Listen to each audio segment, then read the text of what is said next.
അതാണ് എന്റെ ചോദ്യം. അതിനെപ്പറ്റി കൂടുതൽ സംസാരിക്കാനായി നമ്മുടെ താത്വിക ആചാര്യനും പാർട്ടി സെക്രട്ടറിയുമായ ശ്രീമാൻ മംഗളശീലൻ മാഷെ ക്ഷണിച്ചുള്ളൂ.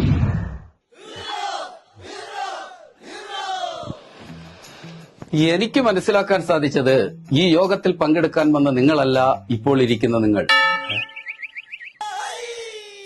നമ്മുടെ കർത്തവ്യങ്ങളിൽ നാം ദൃഢസ്പഷ്ടരാകുമ്പോൾ നമ്മുടെ ചിന്താശരണികളിൽ ഉരുത്തിരിഞ്ഞു വരുന്ന വിപ്ലവാത്മകമായ സ്ഫോടനങ്ങളാണ് ജയപരാജയങ്ങളെ തീരുമാനിക്കുന്നത്. അത്തരത്തിൽ ഗാഢമായ ഒരു പഠനം അനിഷേധ്യമായ ഈ വേളയിൽ അതെ സെക്രട്ടറി, ഇങ്ങനെ വായിക്കൊള്ളാത്ത വർത്തമാനം പറയാതെ മനുഷ്യന് മനസ്സിലാവുന്ന ഭാഷയിൽ തോറ്റെന്താണെന്ന് അങ്ങോട്ട് വ്യക്തമാക്ക്. അങ്ങനെയാണെങ്കിൽ വിജയ് എന്തുകൊണ്ട് അകന്നു? അതാണ് എന്റെ ചോദ്യം. അതിനെപ്പറ്റി കൂടുതൽ സംസാരിക്കാനായി നമ്മുടെ താത്വിക ആചാര്യനും പാർട്ടി സെക്രട്ടറിയുമായ ശ്രീമാൻ മംഗളശീലൻ മാഷെ ക്ഷണിച്ചുള്ളൂ.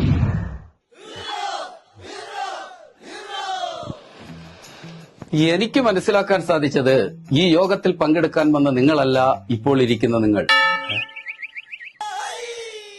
നമ്മുടെ കർത്തവ്യങ്ങളിൽ നാം ദൃഢസ്പഷ്ടരാകുമ്പോൾ നമ്മുടെ ചിന്താശരണികളിൽ ഉരുത്തിരിഞ്ഞു വരുന്ന വിപ്ലവാത്മകമായ സ്ഫോടനങ്ങളാണ് ജയപരാജയങ്ങളെ തീരുമാനിക്കുന്നത്. അത്തരത്തിൽ ഗാഢമായ ഒരു പഠനം അനിഷേധ്യമായ ഈ വേളയിൽ അതെ സെക്രട്ടറി, ഇങ്ങനെ വായിക്കൊള്ളാത്ത വർത്തമാനം പറയാതെ മനുഷ്യന് മനസ്സിലാവുന്ന ഭാഷയിൽ തോറ്റെന്താണെന്ന് അങ്ങോട്ട് വ്യക്തമാക്ക്.